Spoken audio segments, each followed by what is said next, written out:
اعوذ باللہ من الشیطان الرجیم بسم اللہ الرحمن الرحیم۔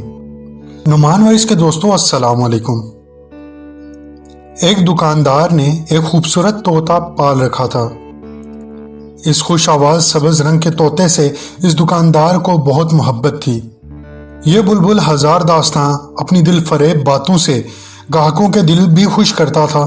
اسے جو بات سکھا دی جاتی فوراً سمجھ جاتا تھا۔ مالک کی غیر موجودگی میں یہ نہ صرف دکان کی نگہبانی کرتا بلکہ گاہکوں سے مزے مزے کی باتیں کرتا تھا۔ راستے میں آنے جانے والے لوگ بھی اس کی سحر انگیز باتوں سے خوش ہوتے تھے۔ ایک دن دکاندار کسی ضروری کام کے لیے کہیں گیا ہوا تھا کہ اچانک ایک بلی دکان کے اندر گھس گئی۔ وہ ایک چوہے کے پیچھے بھاگی۔ طوطے نے سمجھا آج میری خیر نہیں۔ اپنی جان بچانے کی خاطر دکان میں آگے پیچھے پھڑپھڑانے لگا۔ اس سے چند روغن بادام کی شیشیاں نیچے گر کر ٹوٹ گئیں۔ جب دکاندار واپس آیا تو ہر طرف تیل بکھرا ہوا اور شیشیاں ٹوٹی ہوئی دیکھ کر اسے بہت غصہ آیا۔ اس نے طوطے کو مار مار کر اس کا سر گنجا کر دیا۔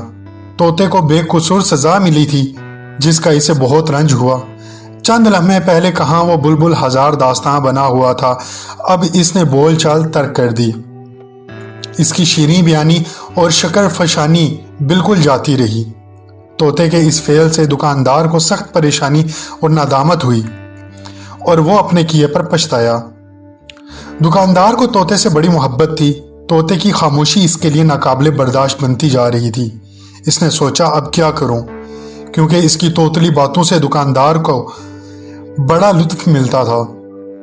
اس نے کئی دن تک طوطے کی خوشامد کی اور طرح طرح کے پھل دیے کہ وہ کسی طریقے سے خوش ہو جائے، لیکن طوطا بالکل خاموش تھا۔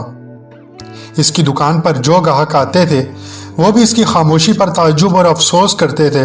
دکاندار نے بڑے جتن کیے لیکن طوطے کی مہر سکوت نہ ٹوٹی۔ اس طرح کئی دن گزر گئے۔ ایک دن بیچارہ دکاندار اسی غم میں حیران و پریشان دکان میں بیٹھا ہوا تھا۔ اتنے میں ایک چار آبرو کا صفایا کیے ہوئے گنجا درویش خدا مست دکان کے سامنے سے گزرا۔ طوطے نے جو ہی اس گنجے فقیر کو دیکھا فوراً بلند آواز سے بولا، سائیں تو کس سبب سے گنجا ہوا؟ شاید تو نے بھی بوتل سے تیل گرا دیا ہوگا۔ جو لوگ وہاں موجود تھے طوطے کی اس بات پر ہنس پڑے کہ اس طوطے نے درویش کو بھی اپنے جیسا ہی سمجھ لیا۔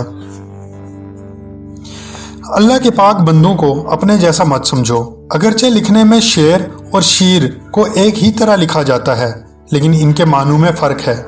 شیر دودھ انسان کی خوراک ہے اور دوسرا شیر جنگل کا بادشاہ جس کی انسان خوراک ہے۔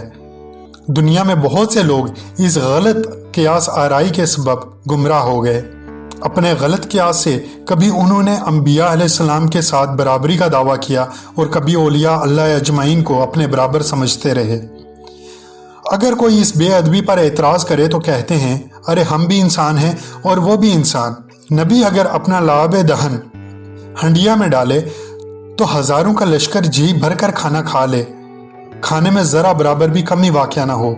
برابری کرنے والا یہ بدبخت کھانے کی بھری ہوئی دیگ میں اگر تھوک دے تو دوسرے لوگ تو درکنار اس کے اہل خانہ میں سے بھی کوئی اس دیگ سے کھانا نہ کھائے۔